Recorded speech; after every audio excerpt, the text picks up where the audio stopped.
มื้อนี้มาค่ำแน่พี่น้อยเนาะขอโทษขออภัยนำหลายๆถนนหนทางก็เบิ่งเปิดแฟลชก่อนปั๊บโอเคเห็นแน่บาดพี่น้องเพิ่นเลยกันแล้วกันนี่เนาะ เจ้าคือต่างกันได้วะ กระต่างแล้วเอามาแลกอยู่เอามาแลกอยู่เอามาแลกอยู่โธ่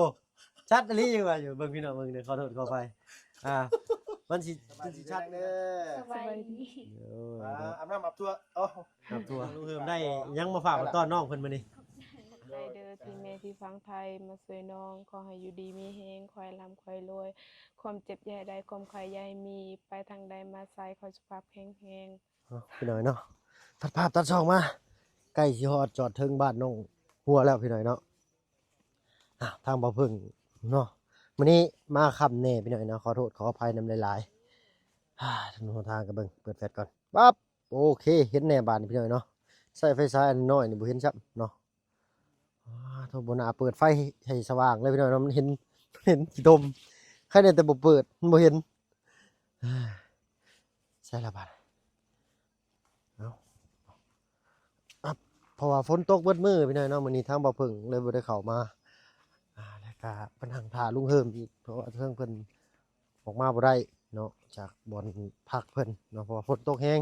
ทางบ่อพึ่งก็นั่งรอท่าอยู่บ้านน้องซ้อนพี่น้อยเนาะจนค่ำจนมืดแล้วจะได้ออกมาเนาะก่อนสิออกมานี่ก็แวะเข้ามาทางบ้านน้องต้นกล้าเพิ่นพี่น้อยเนาะไปอัปเดตเรื่องและดินดอนต้นหญ้าเนาะจังได๋ก็ฝากตามรับชมช่อง YouTube บ่อพึ่งนี่เด้อพี่น้อยเนาะค่ำคืนเงียบสงัดเนาะมื้อนี้มา2คนพี่น้อยเนาะบ่ต้องเป็นห่วงเนาะบ่เป็นหยังดอกเนาะสบายซะ2เพิ่นก็อัธยาศัยดีอยู่เนาะเป็นกันเองอยู่ซั่นซะถ้าเฮาเว้าจาโอ้ลมพูดคุยกับเพิ่นมีเหตุผลเว้าจาดีๆเนาะก็บ่มีผิดบ่มีภัยหยังทุกสิ่งอย่างขึ้นอยู่ที่ตัวเฮาพี่น้อยเนาะเฮาสิสร้างมิตรหรือสิสร้างศัตรูส่ำนั้นแหละพี่น้อยเนาะว้าโธ่อยู่บ่ตรงหัวนี่เนาะน้องหัวอยู่บ่โธ่น้องหัวยังอาบน้ำน้องบุตรเด้อยู่เฮือนน้องหัวอยู่บ่พอดีเลยพี่หน่อยเนาะย่างเข้ามาเพื่อสิฮอดมาเด้อลงมาพี่เด้อน้องบุตรเนาะสบายดีทั้งแม่นมหนาวเนาะใส่เสื้อแขนยาวโดยมื้อเช้านี่มาแต่หาหน่อไม้หมดมือเลยก่อนพี่น้อยนะขออนุญาตตั้งกล้องก่อนจักบาทภาพตัดช่องมาบาดนี้ก็อยู่บ้านช่องของน้องหัวแหละทางน้องบุตรสบายดีทางน้องบุตรโดยโอ้เสียงเปลี่ยนเนาะขอฟังเสียงหน่อยน้องละเนาะอันนี้ก็6 โมงพี่น้อยเนาะยังบ่ทันทุ่ม 1อยู่เนาะแต่ก็มืดแห้งล่ะเนาะช่วงนี้ค่ำไว้ซั่นซะตามสัญญาน้องบุตรเลยเนาะไอ้ว่าไว้เมื่อวานนี่ว่าสิมีแนวมาให้จะเด้อเด้อเนาะยับเข้ามานี่อีกก็ได้จักหน่อยหนึ่งเนาะมันจากมืดเนี่ยโทรศัพท์ไม่ก็บ่อยากเห็นหุ่ง อีลาไปเต้นกันเลยลูก ทั้งน้องจันเพิ่นเนาะสบายดีน้องเอ้าเกิบก็คือบ่ใส่อ่ะนะเนาะเอาขึ้นมานั่งนำกันก็ได้น้องเนาะเข้ามาค่ำมืดแน่เห็นแสงไฟคนย่างรอๆเลยๆค่ำคืนนั่นประมาณ5-6 โมงอ่ะจะตื่นเด้อเป็นพวกอ้ายเองเนาะถึงหน้าสิคือโจรแต่ก็ใจดีอยู่ได้เนาะหน้าโจรโดนใจหั่นนะเนาะเอาเว้าลายใจห่างพี่หน่อยเนาะมื้อนี้เนาะทั้งน้องหัวเพิ่นไปไสน้องอาบน้อาบน้ำโอ้เพิ่นว่าอาบอยู่นี่เนาะ เด้อ มื้อนี้น้ำเช่ขึ้นแห้งฝนตก เด้อ อาบบ่ได้อันตรายพี่หน่อยเนาะจังได๋ก็ตามแต่เนาะเว้ากันลายใจกันห่างถ้าบ่เพิ่งก็สิมอบให้น้องเพิ่นเลยก็แล้วกันนี่เนาะนี่กระติกน้ำใบใหญ่ๆไว้ให้จะใส่กินอยู่เฮือนเนาะ เด้อ แล้วก็มีเนาะ นั่งอยู่เพื่อนๆเป็นคนเสียงโทรศัพท์ต้องไม่หลับไม่กินเป่าอันนี้จ้ะ เนาะ มันคิดดีก็สิบเจ้า เนย ไม่เปิด เนาะ เพลงเพื่อนเพลงก่อนเพลงในรุ่นน้องเด้อ ขอเวลาน้ำเนจ้ะขอโทษหลาย จ้า ๆเนาะนี่มื้อนั้นได้เสื้อสาดมอนมุ่งบังน้องเพิ่นพี่น้อยเนาะถ้าบ่เพิ่งขออนุญาตขึ้นไปนั่งเทิงเลยก็แล้วกันพี่น้อยเนาะถอดเสื้อแขนยาวก่อนเห็นอยู่บ่ลุงเห็นอยู่เนาะ เป็นงามผู้จุน โอ้ตัวยังบ่ได้ล้างแข้งล้างขาซ้ำตัวเนาะก่อนอื่นก็เรามาเพิ่งกราบทักทายเด้อพี่น้องเด้อเนาะกราบทักทายสบายดี ผู้ใหญ่ใจดีและ FC เบิดทุกท่านที่เข้ามาหามาชมช่อง YouTube บ่าวเพิ่งเพนหลายคือเก่าเนาะวันนี้ทางบ่าวเพิ่งก็ได้เข้ามาค้ำแน่พี่น้อยเนาะเมื่อวานนี้ได้เว้าไว้กับทั้งน้องบุตรเพิ่นว่าสิมีแนวเข้ามาให้เป็นกระติกเด้อพี่น้องเด้อเนาะอาจสิบ่ใหญ่แต่ก็ใช้น้ำกินได้อยู่เนาะแต่ก็มีแล้วเนาะไอ้เนาะมีแต่ โดย เจ้าก็มาลิ้นน้ำนองหัวก็มีแต่ย่อข้าวย่อน้ำก็พอได้กินอยู่น้ำทั้งน้องหัวเพิ่นอยู่เนาะ โดย อันนี้ก็เอาไปสู่น้องจะกินก็ได้เนาะ โดย ให้สนึงข้าวให้ ค่อย เจ้าหนึ่งข้าวแล้วเจ้าก็มานอนอยู่พี่เนาะ โดย เฮ็ดเวียกบ้านการเฮือนแล้วเพิ่นจึงมานี่พี่หน่อยเนาะว่าลุง FC หลายท่านก็สนใจในเคสน้องบุตรเพิ่นหลายพี่หน่อยเนาะอยากให้ทางทีมงานเข้าไปช่วยกันถ่ายทำเนาะบ้านช่องเงินชานเพิ่นเนาะเผื่อมีผู้ใหญ่ใจดีเนาะอยากสดช่วยเนาะในเรื่องการเป็นอยู่บ่หรือว่าบ้านช่องเงินชานเนาะก็สุดแล้วแต่วาสนาของน้องเพิ่นนั่นนี่ก็ได้พี่หน่อยเนาะทางทีมงานเนาะทุกคนเลยพี่หน่อยเนาะเต็มที่พี่หน่อยเนาะกับการถ่ายงานถ่ายการเนาะค่ำมืดบ่ได้ญาติเนาะฟ้าฝนก็บ่ได้อยู่เนาะมื้อนี้ก็มากับลุงเฮิมอีกคือเก่าเนาะพาเพิ่นนั่นลุยต้มมามื้อนี้เป็นไดลุงเฮิม รู้สึกดี รู้สึกดี มื้อหน้าบ่จะถือหมัดก้ามาดำเด้บ่ได้เนาะบ่แม่นอยู่ทางฝั่งพี่น้องชาวไทยเฮาเด้เนาะอยู่พี่เซ็ตรถเจ้า เฮาบ่เว้าดีกว่าพี่น้อยเนาะได้ยังกินข้าวแรงเนาะมื้อนี้ กินหน่อไม้ กินหน่อไม้ โดย ได้กินแต่อะบังเนาะข้างนอกอันนี้ได้ซะ กินหน่อไม้คือกัน กินหน่อไม้คือกันเนาะ โดย กินข้าวกินอยู่นี่เนาะ โดย เอาบุญเข้ามาอยู่บ่นะ บ่ มาบุญมันปลาบ่ได้เข้ามาบ่ โดย เพิ่นเข้ามาบ่ บ่ได้เข้า มื้อนี้บ่มีไผเข้ามาเลยบ่ โดย มีแต่ซุมอ้ายสองคนนี้ โดย พอฝนตกเบิดมื้อพี่น้อยเนาะมื้อนี้ก็นั่งอยู่เพื่อนน้องซอนตอน4 โมงก็แล่นเข้ามาบ้านน้องต้นกล้าเนาะบ้านเกียงไข่เนาะทางน้องหัวเพิ่นอาบน้ำแล้วเลยเนาะโอเคเนาะทางอ้ายว่าอยากล้างขาจังหน่อยหนึงเอาย่าดอกขึ้นมาฮอดพี่เลยก็ได้โทย่างเข้ามากินนี่ให้ทางน้องอันน้องหัวเพิ่นเข้ามานั่งน้ำน้องบุตรเพิ่นก็ได้เพื่อนเด้อพี่น้อยเนาะขอโทษขออภัยนำหลายๆนี่ทางน้องเพิ่นบ่ได้ไปอาบน้ำอยู่ห้วยมื้อนี้น้ำมันขึ้นแห้งว่าซั่นซะเพิ่นเลยอาบอยู่ห้องน้ำสงสัยเพิ่นตักน้ำมาหลายเด้อนี่เนาะทางทีมงานเนาะกับผู้แลพี่น้อยเนาะวันที่4วันที่5สิได้รับพากำลังไหลขึ้นมาแต่มื้อนี้ทางทีมงานเนาะก็คือว่าไผขึ้นมาเลยลุงมื้อนี้ มาบุญมันปลาแล้วก็ประธานป้อง บ่บุญวันป่ากับประธานป้องแต่ยังบ่ได้แวะเข้ามาสงสัยทางเปื้อนแห้งเพิ่นเลยบ่ได้เข้าพี่น้อยเนาะฝนน่ะก็หยุดวาง5 โมงนี่ได้พี่น้อยเนาะตอนเนาะขี่รถมากับลุงเฮิมมาฮอดบ้านเก่งทองนี่ฮักก็ยังโลเมตรอยู่เนาะย่างเข้ามานี่ฮักก็หยุดเนาะแต่บ่โชคดีคือมื้อก่อนเลย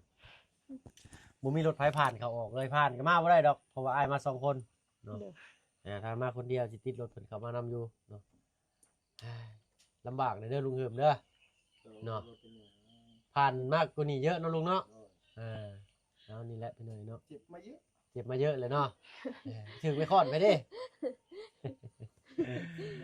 ล้า เนาะ งมาเยอะกูสิมาฮอดจุดนี้ได้ก็บ่เป็นเรื่องง่ายปานใดนะ เด้อ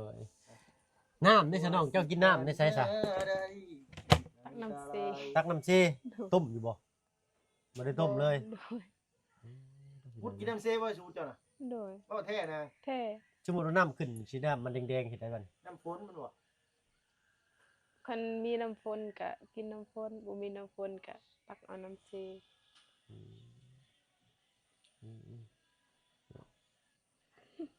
เป็นอะไรแหละชีวิตเฮามันเลือกเกิดบ่ได้พี่น้อยเนาะมีอะไรกินอันนั้นเนาะแต่น้ำซีนี่ช่วงนี้คือสิใส่อาบใส่กินบ่ได้เนาะน้องเนาะ โดย เพราะว่าฝนตกแล้วน้ำมันไหลแห้งมันก็แดงเนาะ โดย เอ้าทางตู้เมย์เพิ่นก็มาฮอดแล้วก็แล่นขึ้นเทิงเฮือนไปหาปลาเขามาอีกแล้วพี่น้อยเนาะสุดยอดเลยล่ะนี่บ่กินก็บ่ได้เด้มาเฮือนแม่บ่กินบ่ได้แล้วว่าขะล้ำแล้วเออเออลุงเฮิมก็กุมขมับกระบาดลุงเฮิมก็ได้เอ้าเนาะได้ก็ตามมารยาทพี่น้อยเนาะเพิ่นมีน้ำจิตน้ำใจเฮาก็รับน้ำจิตน้ำใจเพิ่นไว้เนาะบางทีก็ทีมงานเราก็มากินข้าวเพิ่นบางทีเฮาอาจสิมองกันเองว่ามันน่าเกลียดหน่อยเนาะมันจะได้กินจังนั้นแต่ก็เฮาก็บ่สามารถปฏิเสธน้ำใจเพิ่นได้พี่น้อยเนาะ มีแต่เอานี่แล้วน้องเอาไปเก็บไว้หรือว่าสิเอาเมื่อตอนนี้บ่มันเป็นมื้ออื่นไปเลยเนาะ โดย เพราะว่าทั้งน้องนุ่งกินข้าวแล้วเลยน้องก็มีจักคนก็อยู่เฮือนน่ะ 3 3 โดย 4ทั้งตัวพ่อเนาะ โดย ทั้งตัวพ่อเพิ่นก็แข็งขาก็บ่ค่อยดีพี่น้อยเนาะเอาก็มีแต่สู้ๆเด้อน้องเด้อ โดย เดี๋ยวมื้อหน้ามื้อในทางอ้ายก็สิแวะเข้าไปอีกอยู่เนาะ โดย ถ้าฟ้าถ้าฝนนี่แหละเนาะเอามานั่งนี่ก็ได้น้องมาเนาะโอ้เราใส่ชิ้นงามเด้อพี่น้องมื้อนี้เนาะใช้ใส่ปลาลุงเพิ่นเบิ่งนี่เบิ่งก่อนอึ๊บนี่เราใส่ชิ้น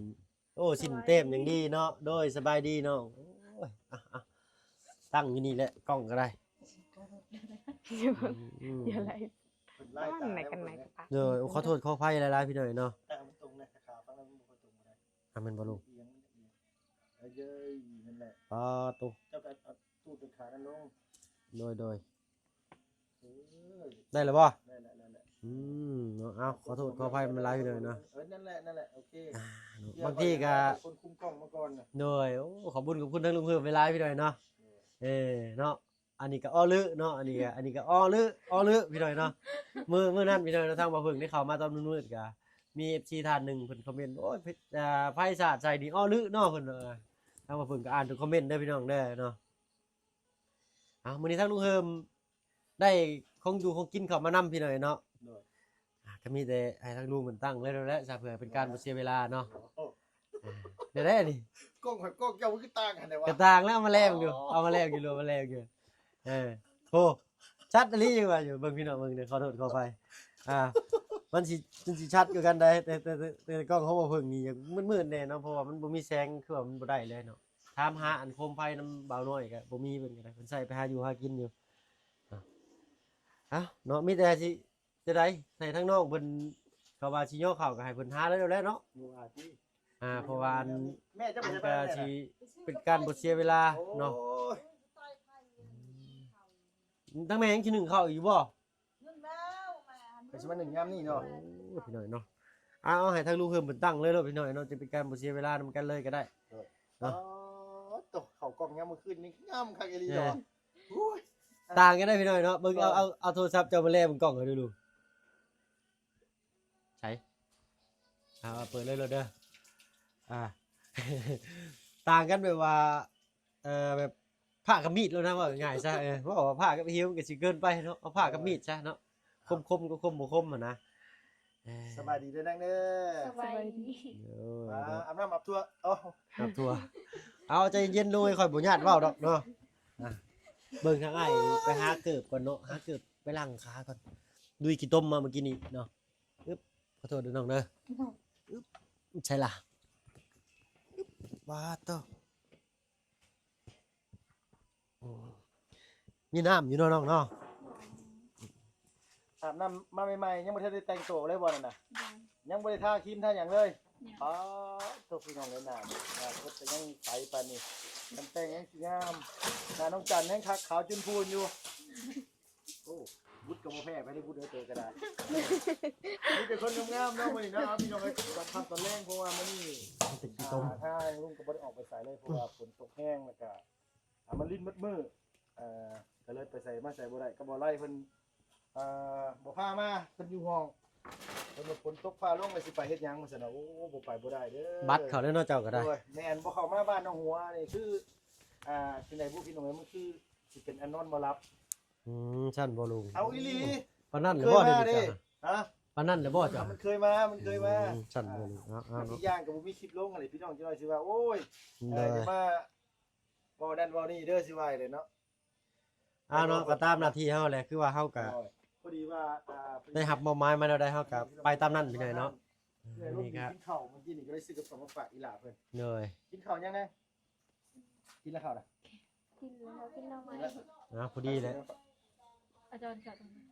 เดี๋ยวซื้อกับข้าวมาฝากน้องเพิ่น เลยทางลุงเฮิมได้ยังมาฝากมาต้อนน้องเพิ่นมื้อนี้ โดยกับใจ มื้อนี้พอดีเลยน้องเพิ่นกินยังมื้อนี้กินอะบัง แล้วเพิ่น หน่อย เบิ่งอยู่หน้าตาข่อยก็คือหน้าตาน้องเพิ่นอยู่บ่ล่ะ โอ้ก็ผู้ดังปินลุมๆคือกันอยู่ได้ลุง โอ้ยเอาพี่น้องให้สบายดีเด้อ ยับเขาอีกแน่บ่อยากเห็นเจ้าได้ลุงไปเบิ่งเอ้า อย่าปีกนิดนึงได้ล่ะนิดนึงนะ หนึ่งเด้อบ่ อ่ะโดย โอเคเอา เอาเมื่อวานนี่เนาะพี่เนาะลุงนั่งใกล้น้องจัน โดย FC เพิ่นคอมเมนต์มาด่าลุงอยู่วันเผาบ่อยู่สมเฒ่าว่าจังได๋ ปาโธ่เนาะเจ้าว่าแม่นก็เบิ่นบ่จักปานน่ะเนาะอุ้ยกล้องเพิ่นเป็นตาเบิ่งนี่พี่หน่อยเนาะ ขอบคุณทั้งอ้ายเพิ่น เนาะ แต่สิให้ว่าได้สาบ่เพิ่งก็ให้ เอาเนาะคัซั่นทางน้องบุตรกับทางอ้ายก็สิให้เจ้าขอบบุญขอบคุณเนาะตั้งใจเด้อบัดนี้เด้อเนาะขอบบุญขอบคุณทางเมยใจดีทางฝั่งไทยเพิ่นคือเก่าเนาะได้มอบหมายหน้าที่ให้ทางบ่เพิ่งเป็นสะพานบุญให้ในครั้งนี้ก็เป็น3รอบเลยพี่หน่อยเนาะ โดยก็มีทั้งกระติกน้ำในรอบนี้เนาะทางเมยใจดีเพิ่นได้มองเห็นว่าน้องเพิ่นยังบ่มีกระติกใส่น้ำกินเนาะแต่ก็มีน้ำเนาะตามที่เมย์เพิ่นบอกเนาะทางบ่เพิ่นก็ได้จัดสรรมาให้เนาะตามจำนวนที่เพิ่นบอกมาเนาะก็มีแต่ตั้งมุกตั้งใจเด้อน้องเด้อทั้งเพิ่นก็บ่ได้ให้ประสงค์ออกนามดอกมีแต่บอกว่าเมย์ใจดีทั้งฝั่งไทยเนาะ ขอบใจเด้อที่แม่ที่ฟังไทยมาช่วยน้องขอให้อยู่ดีมีแฮงขอให้ร่ำขอให้รวยความเจ็บอย่าให้ได้ความไข้อย่าให้มีไปทางใดมาไสขอสุขภาพแข็งแรง โดยเนาะตั้งมุกตั้งใจเด้อน้องเด้อเนาะเวลาอะไรกระทั่งปะลุงเพิ่นคอมเมนต์มาเนาะทางบ่เพิ่งได้ลงคลิปไปแล้วก็ได้มาตรวจเบิ่งในมันสิไปในทิศทางใดเนาะในคอมเมนต์เนาะเฮาต้องเพิ่มเติมหยังเฮาขาดเหลือหยังเนาะการให้ของทางฝั่งไทยเพิ่นนี่สำคัญเด้อน้องเนาะการทุกสิ่งทุกอย่างของทุกชิ้นเนาะเวลาเพิ่นให้นี่เพิ่นสิยกมือไหว้ก่อนแล้วเพิ่นจึงรับของเนาะ เลย คือว่าแหละทั้งน้องเพิ่นน่ะก็ได้ใช้ในโลกโซเชียลได้ใช้โทรศัพท์เนาะสังเกตเบิ่งเวลาเด็กไทยเนาะเวลาข้ามถนนปุ๊บเพิ่นสิยกมือไหว้โลดเนาะเวลาเพิ่นจอดรถจอดหยังให้อันนี้คือว่า น้ำใจ โดยเป็นน้ำจิตน้ำใจเพิ่นคือว่าแหละทั้งน้องเพิ่นก็อยู่ในหมู่บ้านตลอดเนาะบ่ได้ออกไปใช้โทรศัพท์ก็บ่มีเมื่อก่อน แต่ไปเวียนไปยังที่จะลุงเชื่อว่าน้องก็ยังบ่ค่อยฮู้ปานใดเพราะว่าอยู่ในสังคมใหญ่อยู่กับบ้านเฮาส่วนหลายก็สิมีแต่ขอบใจซื่อๆ โดยขอบใจแต่ว่าการพนมมือหรือว่ามือไม้อ่อนนี่ทางฝั่งไทยนี่เพิ่นคนน่ารักหลายดอกเลยเนาะ สังคมลาวเฮาก็เป็นคือกัน โดย เฉพาะที่ แต่พวกที่เข้าสังคมหลายๆหั่นนะสิฮู้ อยู่งามมุงเฮียน โดย ก็ได้ ก็บ่เป็นหยังเนาะก็ค่อยเป็นค่อยไป ปั๊บเอาค่อยเป็นค่อยไป โดย บ่กล้านั่งใกล้น้องจันเพราะว่ายังฮู้ว่าบ่ได้อาบน้ำมื้อนี้นะ โอ้จังว่าแล้วยังกำลังค่อยกินหยังเด้ข่อยว่าเนาะ บ่ได้อาบน้ำมันยันว่าน้องเพิ่นกินของกินคิวว่าบ่ได้เนาะเนาะคิวบ่จัน บ่ได้กินแฮง บ่ได้กินหยัง โอ้ยหูหลังตันมาจัก ไปแล้วน้องๆเพิ่นเป็นหวัดพอดีนะ เป็นมัดบ่ล่ะบ่สบาย นี่นะคันว่าบ้านนอกเพิ่นบ่เป็นหวัดคือข่อยนี่โอ้ยคันยืนอยู่ในลมยังถือกินอยู่เนาะ ต้องว่า เว้านัวหัวเหมือนเด้อพี่น้องเด้อขอโทษขออภัยนำหลาย มียากินนะบ่มีเป็นอะไรเป็นอาการบอกมาในเพื่อนอื่นเขามา อันกระสั่นเอาออกมาข้างนี่ก่อนก็ได้เนาะ เอาล่ะไป เพราะว่ามันสิบังกล้องทั้งลุงเพิ่นพี่หน่อยเนาะเอาออกมาอีกก็ได้ เป็นได้ โอ้ย กันดังซื่อ การล้างซื่อ จมูก บ่ได้ปวด จมูกกันดังซื่อ บ่ได้ตัวฮ้อนบ่ได้นี่เลยเนาะบ่แม่นหยังเนาะดีคันว่าสิได้เข้ามาเลยสิซื้อยามาฝาก โด จ ย ริงๆนี่คันบ่เจ็บเป็นนู่นนี่รอนี่เพิ่นบ่ได้ให้ซื้อเข้ามาฝากหลายยา โด เพ ย ราะว่ามันคล้ายๆแซงกันนะคันว่าเฮาเป็นแล้วเฮาซื้อมาให้นี่ได้ โดย เป็นบ่เพิ่นเนาะ แม่นแหละเนาะรอบก่อนก็น้องหัวเป็นเนาะFC คอมเมนต์มาโอ้ยบ่เพิ่งเขาไปทำแม่นชื่อยาไปฝากน้องหัวแน่เพิ่นว่าโดนเข้าไปจักเม็ดน้องหายเลยเราก็ได้ 4 เม็ดเนาะประมาณนั้นพี่น้อยกินยานี่สิกิน4 ชั่วโมงต่อ2 เม็ดหรือ4 เม็ดนี่แหละพี่น้อยเนาะทางบ่เพิ่งก็อยาก เอา ลืม น้ำ เลยแห ใช้ ละ สมณีน่ะอาบนะ เอาน้ำฝน น้ำฝน ดูตรง คือบ่ตรงไม่กิน ตรงแล้ว ฮะบ่เป็นหยังบ่เป็นหยังนี่เฮาลุงกินมาอะไรก็ซื้อมาให้โต บัวเอาลงมากินน้ำกัน เขาคือว่าจังซั่น เพิ่นสิคลำแล้วบาดนี้ทางบ่เพิ่งน่าเห็น คา เนาะ อีกแล้วโอ้ยเนาะ เนาะเอาถ้า โอ้ยคาอีกแล้ววันนี้เพิ่งมาตามก่อนตามน้องจันอันไปอันแค่ผ้าขาวผ้าน้ำก่อนเดี๋ยวมันสิคาลุก เอา บ่ล่ะ ให้แต่ผู้สาวกินหลายทางตู้เมฆบอกนั่นเด้อลุงเพิ่มเด้อ มีแต่ว่าให้แต่ลูกสาวพิ่น เอาเนาะเป็นปกติพี่น้อยเนาะทางหมู่บ้านนี่มื้อนั้นเฮาอันไปเอาข้าวไปส่งบ้านน้องแล้วเฮาย่างกลับมา3 คนเนาะทางอายะหรือว่าทางแม่ใหญ่เพิ่นนั่งกินข้าวอยู่แบบมืดๆหน่อยนึงเนาะกินข้าวอิหยังกับเพิ่นเอิ้นน่ะนะ จะโดย จะโดยเด้อแล้วเลี้ยวขึ้นไปตกใจพี่น้อยเนาะมันจังมืดหน่อยนึงเนาะก็เป็นจักสิบาทเท่าใดน่ะเบิดบ้านบ่น้องเพิ่นเป็นจังซี่บ่ โดยป้าว่าได้ย่างเขาเจ้าเห็นเฮาย่างแบบเวลาเขาเจ้าเห็นเฮาเราเห็นเฮาย่าง เพิ่นสิเอิ้นเนาะโดยแต่อันนี้ แค่ว่าเพิ่นบ่แวะมานั่งเฮือนเฮาหรือยังนี่ก็สิบ่เป็นหยังเนาะถ้าว่าเฮาคือมานั่งโอ้ลมกันสิโอ้เพิ่นย่อข้าวบ่กินบ่ได้พี่น้อยเนาะคลำบ่เอเขาว่าบ่แม่นนะคลำนี่เนาะตั้งอยากให้กันกินอีหลีอะล้อเลยแหละอันนี้เนาะเออ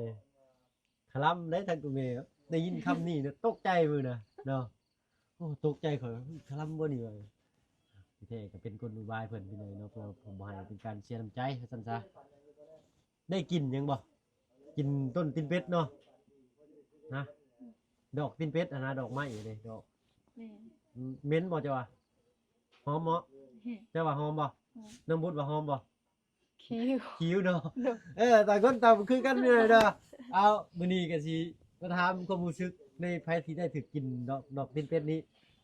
พะลุงก็คือสิแม่นไปหน่อยทางฝั่งไทยนี่100ทั้ง100เนาะหลายคนสิบอกว่าเหม็นเนาะน้อยนักเลยสิว่าบอกว่าหอมทางน้องบุน้องหัวว่าหอมบ่ อ๋อ หอมเย็นๆเนาะโอเคนี่ทางน้องบุดเด้ คิว บัตรเขาข่อยบาทนี่พี่เนาะถ้าบอกเพิ่นก็ถึกกินหอมแบบเย็นๆเนาะแต่ว่าดมไปหึงอยากเมื่อยได้ป่ะนี่แบบเนี่ยนะเนาะแต่ว่าร้านทานก็ว่ามันมิ้นพี่เนาะกินดอกตีนเป็ดนี่แล้วแต่ธาตุคนบ่เนาะทางเมนูอินเตอร์ก็ถึกกินดอกตีนเป็ดนี่สิว่าหอมเย็นๆเนาะคือว่าธาตุถือกันบ่าวเพิ่นกับเมนูอินเตอร์นี่เนาะเฮ็ดเวียกอยู่แพลตินัมเนาะอยู่ประตูน้ำนะอยู่แพลตินัมรายการยางมาแต่แพลตินัมมาหาเพชรบุรีซอย10เนาะยางมาผ่านอันใกล้ชอดสะพานถนน BTS นะเส้นทาง BTS แต่พอดีถือกินดอกตีนเป็ดนี่หอมเนาะทั้งบ่พึ่งก็ว่าหอมทั้งเมนอินเตอร์ก็ว่าหอมอันผู้ยางทับล้างปิดจมูกไว้สิแหละเหม็นแล้วว่ะเนาะเขาก็เลยมาแปลกว่าต่างคนก็ว่าเหม็นต่างคนก็ว่าหอมเนาะแต่น้องหัวนี่ว่าหอมโอเคเนาะน้องบุดว่าคิ้วมันเป็นกลิ่นเลยน้องกันคิ้วนี่ได้ในความรู้สึกเนี่ยตอนนี้ มันอยากอ้วก มันยังง่วงเนาะ โดย มันคิ้วแล้วอ่ะลุงเอิมถึงกินดอกตีนเป็ดอยู่บ่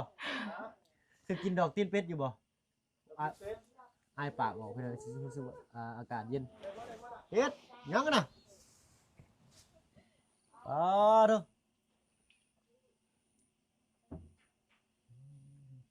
เอามาลุงมาเช็ดหิดกองจ่องอยู่บ้านนี้แล้วกันบ้านนี้ ที่เห็นแต่ไอ้ ตกแกงหน่อไม้สั่น มือลงความสั้น สั่นมันนักได้ เป็นนักดัง เอาข้าวกินน้ำอีกพี่น้อยเนาะคลิปนี้ก็ได้ ได้ลาบแล้วก็แกงนอต้มน้ำน้ำกันได้ไผนอนอยู่เทิงน่ะ สตีเพิ่น เต้ เมื่ งมาพอดจะเล่า ไป อีก เลิกกินข้าวเด้อ ให้ลุงเริ่มนั่งครับ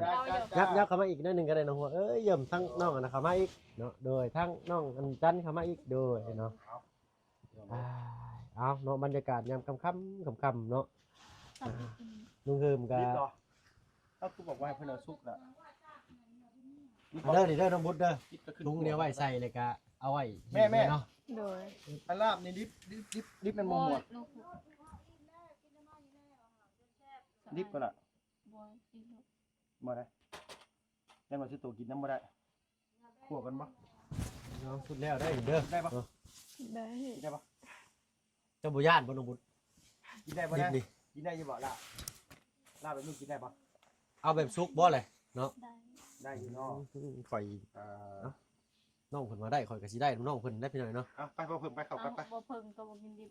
ก็กินได้อยู่ก็กินได้บ่หลายนะเนาะ บ่ แย่ ใส่ก็ครัวเอาแบ่งให้ลุงเฮิมกินดิบ บ่นะได้อยู่ลุงเนี่ย ได้อยู่ นั่งอันนี้เราลุงกินแกงนอซื่อ แล้วเอาไป บ่เป็นหยังแม่เอาเลยเนาะได้ หรือว่าเจ้าสิขัวบ่ ไปสิขัวบ่